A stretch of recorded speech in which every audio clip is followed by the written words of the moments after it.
Hello बच्चों, आज मैं आप लोगों के लिए लेकर आया हूँ लाइन एंड एंगल के कुछ नियम यानी कि रूल्स जिन्हें आपने समझना है। बहुत बच्चों को कन्फ्यूजन होती है, तो ये एक बेसिक वीडियो है। अगर आप इसे ध्यान से समझेंगे और विदाउट स्किप किए हुए वीडियो को देखेंगे तो आज आप लाइन और एंगल के सारे रूल्स सीख जाएंगे। तो चलिए करते हैं स्टार्ट। सबसे पहले देखिए कि मान लीजिए कि ये एक पॉइंट है, ठीक है।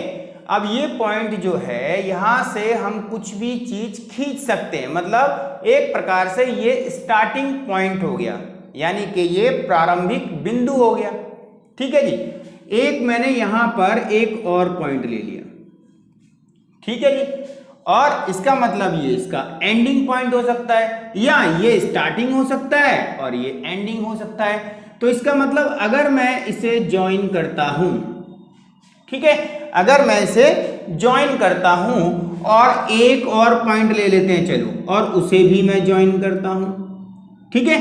तो इस प्रकार से हमें पता चला कि यहां से एक लाइन स्टार्ट हुई और वो यहां पर खत्म हो गई। इस पर मैंने 3 पॉइंट क्यों शो किए हैं? इसलिए किए हैं कि आपको एक और चीज पता चल जाए कि अगर 3 पॉइंट एक ही लाइन पर आते हैं तो उसे कॉलिनियर बोलते हैं, ठीक है। कॉलिनियर मतलब हिंदी में संरेख। भैया कोई भी पॉइंट, जैसे आप ग्राफ बनाते हैं, कोई भी पॉइंट, उन 3 पॉइंट होने चाहिए, ठीक है। अगर 2 पॉइंट हैं तब भी हम उसे कह तो सकते हैं, लेकिन 3 पॉइंट से ये पता चलता है कि वो कॉलिनियर है या नहीं। कॉलिनियर मतलब एक ही लाइन पर वो पॉइंट हैं या नहीं। अब दूसरे कैसे हो सकते हैं? मान लो एक पॉइंट यहां है, एक यहां है और एक यहां है। अगर मैं अब इसे मिलाऊंगा तो ये तो ऐसे मिलेगा जी, ठीक है जी। तो ये कॉलिनियर नहीं होंगे, ये संरेख नहीं है। तो ये होती हैं आपके नॉन कॉलिनियर पॉइंट अगर वो अलग अलग हैं, और अगर एक ही लाइन पर तीनों पॉइंट हैं तो उसे कहते हैं कॉलिनियर। अब हम आगे समझते हैं। अगर हम 2 पॉइंट ले रहे हैं, एक ये और एक ये, ठीक है, इसको नाम दिया मैंने A और इसे नाम दिया B। आप इसे मेजर कर सकते हैं, यानी कि माप सकते हैं। कैसे? स्केल रख के माप लोगे ना इसे इजीली। जिसे आप माप सकते हो उसे कहते हैं लाइन सेगमेंट। याद रखना, उसे बोलते हैं लाइन सेगमेंट, यानी कि रेखा खंड। अब रेखा खंड क्यों बोला गया? खंड मतलब हिस्सा, यानी कि सेगमेंट। जिसको हम मेजर कर सकते हैं वो एक लाइन का हिस्सा है, ठीक है। तो ये मेजर हो गया, क्योंकि इसके दोनों एंड पॉइंट हमें पता होते हैं। ये भी एंड पॉइंट है और ये भी एंड पॉइंट। इधर से करोगे तो स्टार्ट, उधर से करोगे तो एंड, इधर से स्टार्ट करोगे तो वो एंड। यानी कि इसको हम सिंपली समझते हैं, जिसके एंड पॉइंट पता हो, जिसके अंतिम बिंदु पता हो, उसे हम रेखा खंड कहते हैं। चलिए बच्चों, आपने ये समझ लिया कि कॉलिनियर क्या होता है, आपने ये समझ लिया कि लाइन सेगमेंट क्या होता है। थोड़ा सा आगे बढ़ते हैं। अगर हमें एक पॉइंट पता हो और आगे ये चलती जा रही है गाड़ी, भैया हमें नहीं पता चल रहा। जैसे आप लोग यहाँ खड़े हैं, मान लो मैं यहाँ खड़ा हूं और मैं 4 कदम और जाता हूं तो मेरी निगाह और आगे तक देखना शुरू कर देती है। तो अगला एंड पॉइंट तो नहीं पता ना मुझे अपना स्टार्टिंग का पॉइंट पता है। तो इस सिचुएशन के अंदर उसे क्या कहा जाएगा? अगर एक तरफ का एंड पॉइंट, ये एरो का मतलब है भैया तीर निकल गया, ये तो खत्म ही नहीं होगा, पता नहीं कहां जाकर रुकेगा। तो इसका मतलब हुआ ये कभी नहीं रुकेगा, इसीलिए इसे कहते हैं रे, ठीक है, किरण। देखते हो ना किरण, किरण का मतलब क्या? सूरज की किरणें पड़ती है ना, तो उसका भी कोई एंड पॉइंट नहीं होता है। हम देख तो सकते हैं किरण जा रही है, लेकिन कहां तक जा रही है ये हम नहीं देख सकते, इसीलिए इसे बोलते हैं रे। आप समझ गए? पहला 3 पॉइंट होते हैं, उनको ज्वाइन करते हैं, अगर एक ही लाइन पर आ गए तो कॉलिनियर, और अलग अलग है नॉन कॉलिनियर, ठीक है। और अगर 2 एंड पॉइंट वाले पॉइंटों को जोड़ते हैं तो बनती है लाइन सेगमेंट। और अगर एक एंड पॉइंट हो और दूसरा एंड पॉइंट ना पता हो तो उसे कहते हैं रे। चलिए आगे भी देख लेते हैं। तो भैया ऐसा भी तो हो सकता है कि दोनों ही एंड पॉइंट ना हो, हमें पता ही नहीं चल रहा है। कहां तक चलती जाएगी। ठीक है, तो इसका मतलब क्या हुआ, ऐसी सिचुएशन के अंदर जिसके कोई एंड पॉइंट नहीं होता उसी को कहते हैं लाइन। ठीक है जी, इसी को कहा जाता है रेखा। ठीक है जी, अब आपने क्या समझ लिया, रेखा का एक पार्ट अगर हम काट लेते हैं, मान लो यहां से 2 टुकड़े कर दें तो वो बनता है लाइन सेगमेंट, इसीलिए ये रेखाखंड है। और एक तरफ से हम इसको खत्म कर देते हैं, एक स्टार्टिंग पॉइंट पता कर लेते हैं तो उसे बोलते हैं हम लोग रे। तो आपने लाइन क्लियर कर लिया, लाइन सेगमेंट क्लियर कर लिया, कॉलिनियर क्लियर कर लिया। अब हम थोड़ा सा आगे चलते हैं। मान लीजिए कि ये आपका एक पॉइंट था, ठीक है, कॉमन पॉइंट मानते हैं। कॉमन पॉइंट मतलब एक रे ये हुई और एक रे ये हुई।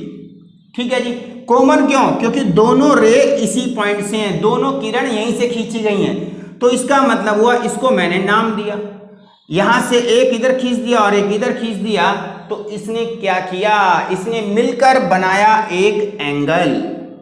ठीक है, इसे क्या बोलते हैं, एंगल। तो अगर कोई बोलता है आपसे एंगल क्या होता है, कोण क्या होता है, तो आप समझ सकते हैं जब हम एक कॉमन पॉइंट से 2 क्या खींचते हैं, रे, तो उनको कहते हैं हम लोग एंगल। ठीक है, आपने ये भी समझ लिया कि 2 रे अगर कॉमन पॉइंट से खींची जाती हैं तो उसे हम क्या कहते हैं, उसे हम कहते हैं कोण यानी कि एंगल। अब यहां पर देखिए थोड़ी सी और चीज समझ लेते हैं। जब आप समझ नहीं आए हैं तो थोड़ा एंगल्स के बारे में भी क्लियर कर लें। तो आपको मैं बताऊं, ये आपकी एक रे और यहां से खींची मैंने दूसरी रे। ठीक है, अब मेरे आप इन हाथ को देखेंगे तो ये आप देख रहे हैं बिल्कुल स्ट्रेट खड़ा है और ये सीधा है। ये अगर नीचे वाला हिस्सा जो है सीधा है तो इसका मतलब ये हुआ कि ये 90 डिग्री का एंगल है। ठीक है, कोई भी दीवार होती है वो 90 डिग्री पर होती है। ठीक है, कोई पिलर खड़ा किया जाता है वो 90 डिग्री पर खड़ा किया जाता है, यानी कि जो सीधा खड़ा हो, आप भी खड़े ना सीधे, तो इसका मतलब आप 90 डिग्री का एंगल, उससे आपको अंदाजा लगाना है। क्या, अगर यहां पर अंदाजा, देखो ये सीधा है, अगर इसके इस तरफ आता है तो उसे बोलते हैं एक्यूट एंगल। ठीक है, एक्यूट एंगल यानी कि न्यून कोण। तो अब आपको पता चल गया होगा कि भैया न्यून कोण क्या होता है। ठीक है, अब हम थोड़ा सा और सीख लेते हैं। अगर हम 90 पर ही ले आए तो बिल्कुल ओके जी। 2 रे थी, उन्होंने सीधी लाइन बना दी, ये साइन भी याद रखना, आगे क्वेश्चंस में काम आएगा। इसे क्या कहते हैं, इसे बोलते हैं राइट एंगल। ठीक है जी, अब ये राइट एंगल भी आपने समझ लिया, इसे बोलते हैं समकोण। अब आगे क्या है, यहां पर हम अब 90 से इस तरफ जाते हैं, एक इधर हो गया एक उधर ले जाते हैं, तो ये जी तीर इधर चला गया। अगर ये तीर ऐसे गया है, इस तरफ को गया है, तो उसे बोलते हैं ऑब्ट्यूज। ठीक है जी, ऑब्ट्यूज मतलब अधिक। ठीक है, अधिक कोण यानी कि ऑब्ट्यूज एंगल। तो आपने ये समझ लिया कि ऑब्ट्यूज एंगल क्या है, एक्यूट एंगल क्या है, और साथ में आपने समझा कि राइट एंगल क्या है। चलिए जी, ये तो सीख लिया। अगर हम कहें, अब इसी में ध्यान से समझना कि ये जो लाइन है इसके बीच में मैंने एक पॉइंट ले लिया जी। अगर पॉइंट ले लिया तो एक रे इस तरफ भाग गई और एक इस तरफ भाग गई, तो ये है तो लाइन ही और ये स्ट्रेट है। सड़क देखते हो ना जैसे स्ट्रेट होती है, तो उसी टाइप से उस पर अगर पॉइंट पर, मान लो ये मेरा घर है, इधर की तरफ दूसरा कॉर्नर है और इधर दूसरा कॉर्नर है, तो ये लाइन जा रही है, गली के बीच में मैं खड़ा हूं। तो अगर ऐसी स्ट्रेट लाइन आती है तो उसको बोलते हैं स्ट्रेट एंगल। तो आपने एक और चीज समझ ली कि लाइन ही होती है हमारी स्ट्रेट एंगल। स्ट्रेट मतलब सीधा, बिल्कुल सीधा, बीच में मैं खड़ा था, 90 इधर और 90 इधर, तो मिलकर बनता है 180 डिग्री। तो स्ट्रेट एंगल कितने डिग्री का होगा, 180 डिग्री का। आप और एक समझ लीजिए चीज जी, अगर आपने मेरी एक वीडियो सर्कल वाली नहीं देखी है तो उसे भी आप देखिएगा, उसमें भी आपको ये चीज क्लियर हो जाएगी जो मैं अब समझाने जा रहा हूं। चलिए देखते हैं हम लोग। मान लीजिए ये एक लाइन थी, हमने समझ ली, ये एंगल कितने का हो गया जी, ये हो गया हमारा 180 डिग्री का एंगल। और अगर मैं इसको नीचे से भी घुमा दूं तो मिलकर बन गया एक सर्कल। तो 180 इधर और 180 इधर और मिलकर बनता है कंप्लीट एंगल। ठीक है, कंप्लीट एंगल जो होता है वो 360 का होता है, 360 का होता है। साइक्लिक एंगल भी बोल देते हैं कई बच्चे इसको, सर्कल एंगल भी बोल सकते हैं। सर्कल हमारा 360 डिग्री, घड़ी देखी ना आपने, घड़ी की सुई 12 से स्टार्ट होकर दोबारा घूमकर अगर वो 12 पे आती है तो मिलकर कितने का एंगल बनाती है? 360 डिग्री का। ठीक है जी, चलो आपने ये समझा कंप्लीट एंगल यानी कि पूर्ण कोण बोल देते हैं, संपूर्ण कोण बोल देते हैं इसको। ठीक है, अब यहां पर स्ट्रेट समझ लिया, एक्यूट एंगल, ऑब्ट्यूज, सारे के सारे एंगल भी आपने समझ लिए हैं। कुछ चीजें और समझानी है और आपने मेरे साथ बने रहना है। तो इसी वीडियो में हम आगे चलते हैं। चैनल को सब्सक्राइब कीजिए अगर आप मेरे चैनल पर नए आए हैं। तो आगे देखें हम लोग आगे क्या करते हैं। हम लोग हमने अभी समझा कि अगर एक पॉइंट हो और उस कॉमन पॉइंट से दो लाइन ड्रॉ की जाती हैं, बिल्कुल कर दीजिए हमने। ठीक है, इसी कॉमन पॉइंट से बनता है हमारा एंगल।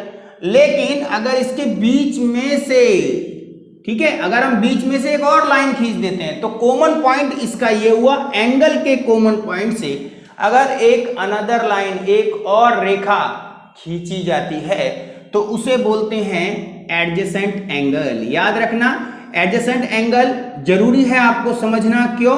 क्योंकि इसी से बहुत सारी चीजें आप सीखने वाले हैं। तो ये जो एंगल है एडजेसेंट एंगल, इसी से हम समझते हैं क्या, कुछ रूल। क्या देखो, अगर 90 डिग्री है, ये 90 डिग्री अभी आपने समझा था, और इसके बीच में से अगर मैंने कोई एडजेसेंट एंगल खींच दिया, एक लाइन और खींच दी, ठीक है, तो इसने इसके दो पार्ट कर दिए। क्लियर? तो इसका मतलब इसको मैं ए बोल देता हूं, इसे मैं बी बोल देता हूं। एक एंगल ए हुआ और एक एंगल बी हुआ। क्लियर है जी?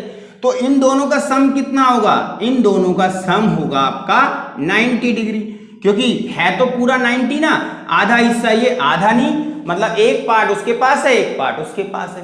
अब वो 30-60 भी हो सकता है, 45-45 भी हो सकता है। ऐसी सिचुएशन में उनका जोड़ होता है 90।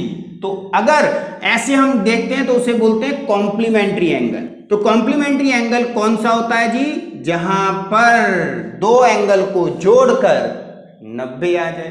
ठीक है, अब आगे सीखते हैं। अगर ये स्ट्रेट लाइन है ना 180 डिग्री की, और इसके बीच में से एक लाइन खींच दी जाए, इसने भी दो एंगल बन गए जी। स्ट्रेट एंगल हमें पता था 180 डिग्री का, वहां पर भी दो एंगल बने, एक ए और एक बी।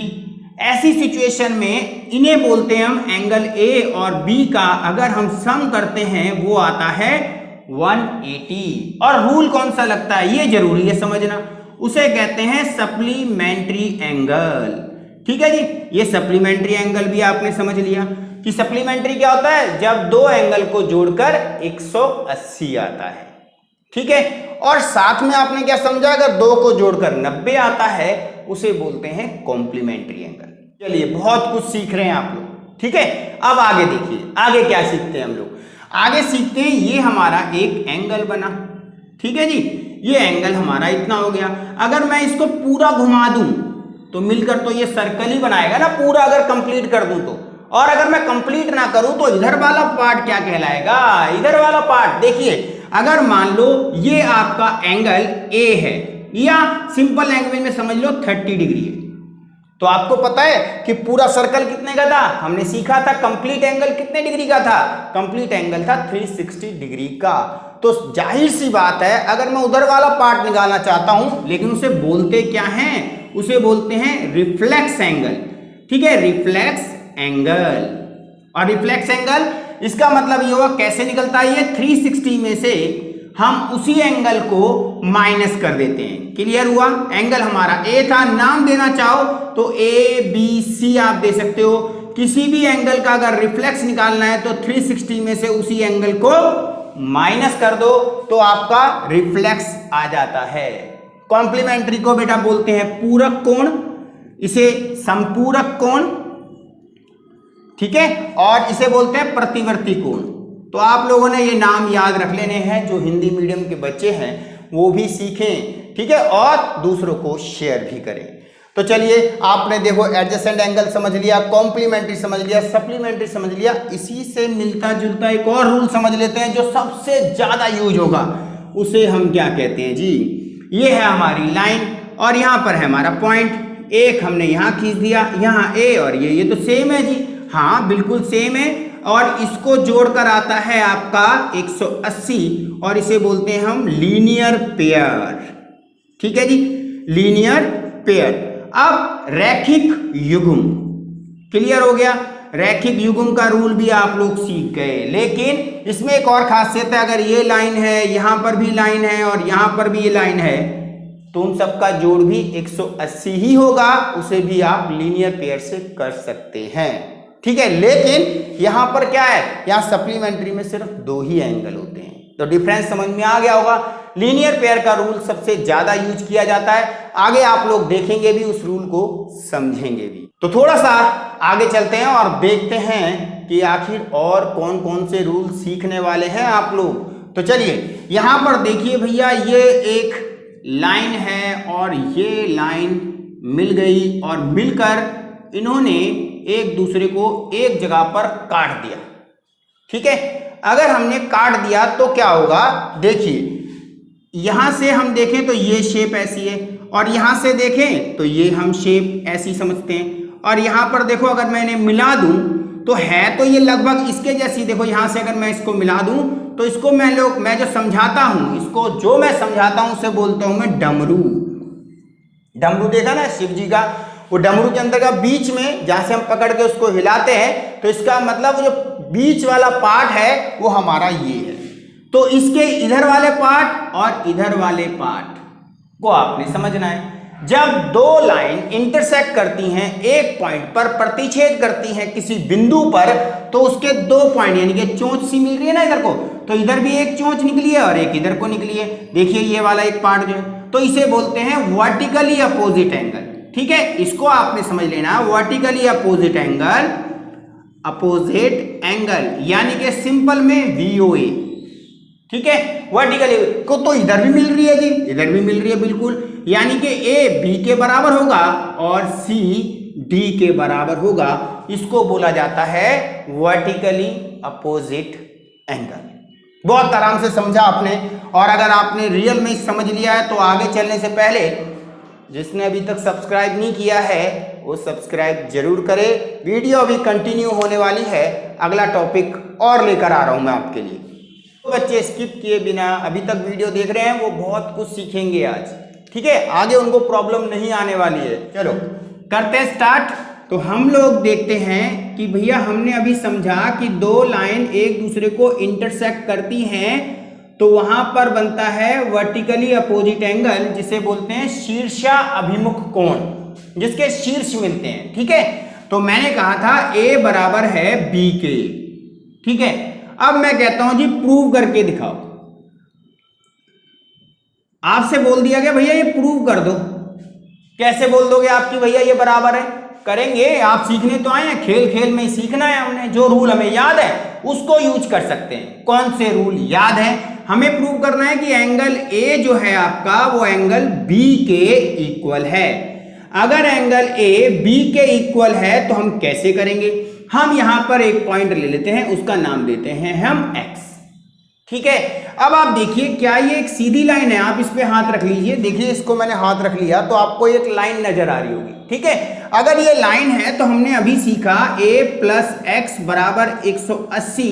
कौन सा रूल भाई? Linear pair. सीख लिया आपने। तो क्या अगर मैं इधर हाथ रख दूं, इस तरफ पे देखो ऊपर हाथ रख देता हूं, तो ये भी एक लाइन है, यानी कि कौन कौन सा? B प्लस एक्स मिलकर भी बनाते हैं 180, और इसे कहते हैं हम लोग लीनियर पेयर। सीख लिया आपने। तो चलिए अब हम क्या करते हैं, from first and second, first and second क्या होगा? यहां पर देखिए इन दोनों को जोड़कर 180 आ रहा है, इन दोनों को ऐड करके भी 180 आ रहा है, यानी कि इन दोनों का सम इन दोनों के सम के बराबर है। बिल्कुल है जी। तो x से x कट गया क्योंकि सेम डिजिट है, और अब क्या बचा? a equal to b। और इस तरीके से हमने प्रूव कर दिया कि भैया रियल में ही वो एंगल बराबर होते हैं। और कौन सा रूल हमने प्रूव कर दिया? Vertically opposite angle are always equal. ठीक है, आपने थ्योरम भी मजे मजे में सीख ली और आपने बहुत सारी नॉलेज लिए जा रहे हो। तो आगे बढ़ते हैं भैया, क्या सीखें आगे। अब चलिए और सिखाते हैं आपको। अब कुछ यहां पर है एक एंगल, ठीक है, ठीक है जी, इसे हम एंगल बोल देते हैं, जहां पर एक कॉमन पॉइंट होता है। और उसमें क्या हुआ कि हमने एक एडजेसेंट एंगल खींचा। ये तो हम समझ चुके हैं। नहीं जी, कुछ नई चीज सिखाओ तो सीख लो बेटा। अगर ये दोनों पार्ट इक्वल होते हैं, देखो ये दो लाइनें खींची है ना, इसका मतलब ये इक्वल है। यानी कि अगर ये पूरा 60 डिग्री का एंगल था तो इक्वल का मतलब 30 का इधर का हुआ और 30 का इधर का हुआ, यानी कि उधर का एंगल भी 30 और इधर दोनों को जोड़ दोगे तो टोटल एंगल 60 डिग्री का था। तो इसमें क्या सीखा? इसमें सीखा कि अगर एडजेसेंट लाइन जो खींची गई थी बीच में से, वो अगर खींची जाती है तो उसे बोलते हैं एंगल बाइसेक्टर, ठीक है, एंगल बाइसेक्टर, यानी कि कोण समद्विभाजक, कोण समद्विभाजक। इसका मतलब आप समझ गए होंगे कि अगर कोई भी एंगल के बीच में से कोई लाइन खींची जाती है, रे खींची जाती है और उसे दो बराबर पार्ट में बांट देती है, याद रखना, दो बराबर पार्ट में, तो उसे हम बोलते हैं एंगल बाइसेक्टर। ये नाम आएगा, बहुत बार आएगा और इसी को हम यूज भी करेंगे क्वेश्चंस में। और आगे देखिए, अगर एक लाइन हो जी, बिल्कुल है जी लाइन, और एक और लाइन हमने खींच दीजिए और वो इसके बिल्कुल बीच वाले पार्ट से, यानी कि ये लाइन सेगमेंट लेते हैं हम लोग, ये ए है और ये बी है, और बीच मतलब इधर वाला पार्ट और इधर वाला पार्ट इक्वल है। अगर ऐसा है तो इसका मतलब उसने मिड पॉइंट पर उसे काटा है, ठीक है, तो इसे बोलते हैं लाइन बाइसेक्टर। तो इसे क्या बोलेंगे हम, इस लाइन को, ये लाइन जो है वो लाइन बाइसेक्टर है। किसको बाइसेक्ट कर रही है? ए बी को। तो ये हो गया आपका लाइन बाइसेक्टर। क्लियर है? आज की वीडियो का एंड करते हैं और आज की इस वीडियो का मेन रूल आप समझने जा रहे हैं, तो ध्यान से समझिए। क्या है वो रूल? ये है हमारी एक लाइन, ठीक है, और ये भी है हमारी एक लाइन, और इस फिगर से ये पता चल रहा है कि ये लाइनें कभी एक दूसरे को नहीं काट सकती। जैसे नदी के दो किनारे, रेल की पटरी, ठीक है, ये सब क्या है? ये कहलाती है पैरेलल लाइन। पैरेलल लाइन का साइन ये होता है और ये लिख दिया मैंने लाइन। तो पैरेलल लाइन हमारी कौन सी होती है? जो कभी एक दूसरे को नहीं काटेंगी, ठीक है। तो सबसे पहले आप लोगों ने ध्यान रखना है कि क्वेश्चन में इसको मैंने L नाम दे दिया और इसको नाम दे दिया मैंने M। तो क्या कह सकते हैं? L पैरेलल है M के। बहुत अच्छा, आपने ये समझ लिया कि L पैरेलल है M के। तो चलिए एक लाइन यहां से खींच देते हैं, बिल्कुल खींच दीजिए हमने। इसे बोलते हैं ट्रांसवर्सल लाइन। पैरेलल मतलब समांतर रेखा है और ट्रांसवर्सल लाइन का मतलब तिर्यक रेखा। तिर्यक मतलब जो उन्हें काटती हुई या सीधी भी काट सकती है, कैसे भी काट सकती है, ठीक है। तो तिर्यक रेखा है, ट्रांसवर्सल लाइन है।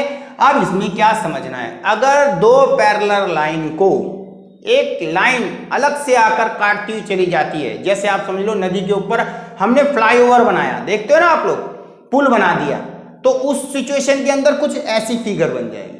वहां पर क्या होता है? वहां पर कुछ डायमेंशन का खेल आता है और वो खेल ही आपने समझना है। किसका डायमेंशन? एंगल्स का।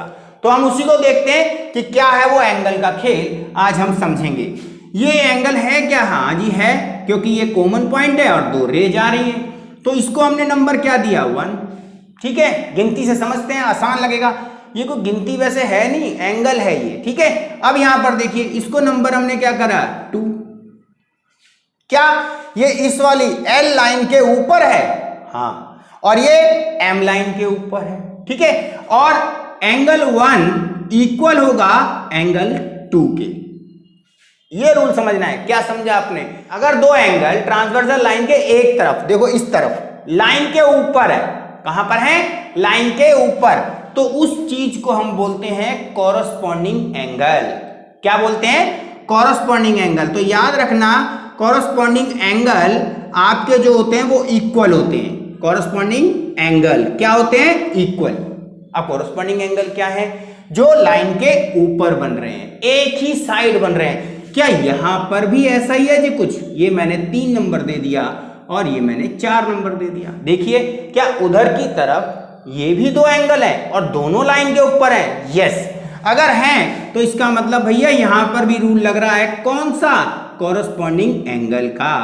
तो इसका मतलब कॉरस्पॉन्डिंग एंगल यहां पर भी रूल लगा दिया, तो इसे बोलते हैं हम लोग हिंदी में संगत कोण।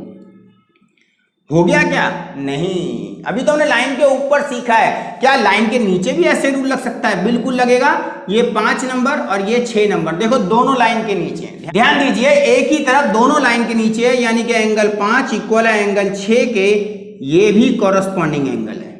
क्या और भी कोई रिलेशन है? बिल्कुल है। देखो 7 और 8 ये भी आपस में इक्वल हैं। ठीक है जी, चलो जी, आपने ये समझ लिया कि कॉरस्पॉन्डिंग एंगल की पहचान कैसे की जाती है। कैसे? जब वो पैरेलल दिया हो। याद रखना, अगर पैरेलल नहीं दिया ये रूल नहीं लगते भैया। ये रूल कब लगेंगे? जब क्वेश्चन में स्पेशली बोला जाए कि वो लाइन पैरेलल है। ठीक है, तो पहला रूल सीखा आपने, संगत कोण आखिर होते क्या है, कॉरस्पॉन्डिंग एंगल क्या होते हैं। चलिए आगे अब क्या सीखने वाले हैं? आगे हम सीखते हैं कि क्या आपने कभी छोटी क्लासेस में z बनाना सीखा था? देखिए कुछ ऐसा ही z होता है क्या? तो z का एक मुंह ये हुआ, देखो ये क्लियर, और एक z का मुंह ये हुआ।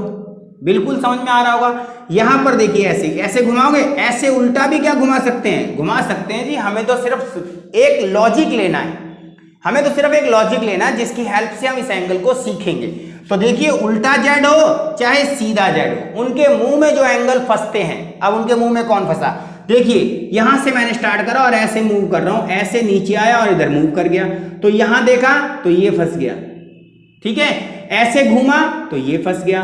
तो जेड के मुंह में जो फंस जाते हैं उन्हें बोलते हैं ऑल्टरनेट एंगल, यानी कि एंगल 7 भी इक्वल है एंगल 2 के, और उसको बोला जाता है ऑल्टरनेट एंगल। ठीक है, यानी कि हिंदी में बोलते हैं एकांतर कोण। तो आपने ये सीख लिया कि आखिर ऑल्टरनेट एंगल जो बार बार आप सुनते थे आखिर क्या होते हैं। बिल्कुल इजी वे बता दिया। जेड देख लो, जेड बन रहा है या नहीं, लेकिन देखना कब है? जब उसमें पैरेलल दिया हो। ये रूल तभी लगेंगे। ठीक है, अब आप देखिए, क्या उल्टा जेड भी है जी? हाँ जी बिल्कुल है। ये उल्टे जेड में फंस रहा है, ये उल्टे जेड में फंस रहा है, यानी कि इसका नंबर क्या हुआ? 5 और इसका क्या हुआ? 4। ठीक है, इसे भी क्या बोलेंगे? ये भी ऑल्टरनेट एंगल है जी। अच्छा जी, तो आप एक बात बताइए, है तो ये लाइन ना एक सीधी, तो इन दोनों का जोड़ 180 होता था और इन दोनों का जोड़ भी 180 होगा। तो अगर ये दोनों इक्वल हैं तो ये दोनों भी इक्वल होंगे। ठीक है, याद रखना, जब ये दोनों इक्वल है मतलब ये 180 में से घटा दो तो जो वैल्यू इधर आएगी 3 की, वही वैल्यू 6 की आएगी। इसका मतलब z के बाहर भी, देखो ये z बन रहा था, इस लाइन को मैं आगे प्रोड्यूस कर दूं तो ये बाहर का एंगल है, इसको आगे प्रोड्यूस कर दूं तो ये बाहर का एंगल है। वो फिगर वहां देख लीजिए आप। ठीक है, तो यहां पर कौन आ रहा है? 3, देखो आप, और यहां पर कौन आ रहा है? 6, तो ये भी इक्वल हुए। तो आप देखिए, बाहर हो या अंदर हो वो भी इक्वल होते हैं, यानी कि एक 3 है और एक 6। क्या उल्टे जेड में भी कोई है? बिल्कुल है जी, 1 है और एंगल 8 है। ठीक है, उल्टा जेड देख लो, ये क्लियर है, बिल्कुल समझ गए आप लोग, बहुत बढ़िया। अब आपने क्या करना है? यहां सीखना है क्या? यहां पर भी ऑल्टरनेट एंगल लिखना है। ठीक है, ऑल्टरनेट एंगल मतलब एकांतर कोण। लेकिन सबसे ज्यादा यूज होता है अंदर वाला जो मुंह में फंसते हैं, तो बाहर वाला क्यों सिखाया गया? इसलिए क्योंकि आपको याद होना चाहिए रूल कि लीनियर पेयर से वो एंगल भी इक्वल आ जाएगा, अगर प्रूव करने के लिए कभी आ जाए तो इनके कुछ नाम भी अलग हैं, थोड़ा सा डिफरेंस है, क्योंकि ये अंदर फंसा है इसीलिए बोलते हैं इंटीरियर, आंतरिक। समझ में आ गया? ये होता है आंतरिक जो अंदर फंसते हैं, और जो बाहर हैं वो होते हैं एक्सटीरियर, यानी कि बाहर, बाह्य। ठीक है, तो बाह्य और आंतरिक अब आप समझ गए होंगे। बाह्य का मतलब क्या? मतलब बाहर वाले, और अंदर वाले आंतरिक, लेकिन होते ऑल्टरनेट एंगल ही हैं। तो ऑल्टरनेट एंगल के टाइप 2 बना दिए गए हैं, एक इंटीरियर ऑल्टरनेट एंगल और एक एक्सटीरियर ऑल्टरनेट एंगल। लेकिन रूल मेन आपने यही याद रखना है कि ऑल्टरनेट एंगल्स आर इक्वल। अब यहां पर क्या सीखा? कॉरस्पॉन्डिंग। यहां पर क्या सीखा? ऑल्टरनेट। अब क्या सीख रहे हैं? नई चीज। क्या नई चीज? अब आप देखिए, ये थी लाइन, बीच में हमने ये खींचा, ये एंगल कहां बना? ये बना लाइन के नीचे, और ये कहाँ बना, ये बना जी लाइन के ऊपर। एक लाइन के नीचे बन रहा है और एक लाइन के ऊपर बन रहा है। इसको नंबर हमने क्या दे रखा है, 5। ठीक है, यहां कौन बना है, 2। तो इसमें क्या रूल सीखना है, एंगल 5 में अगर एंगल 2 जोड़ा जाए, एंगल 5 में एंगल 2 जोड़ा जाए तो उनका जोड़ 180 होता है।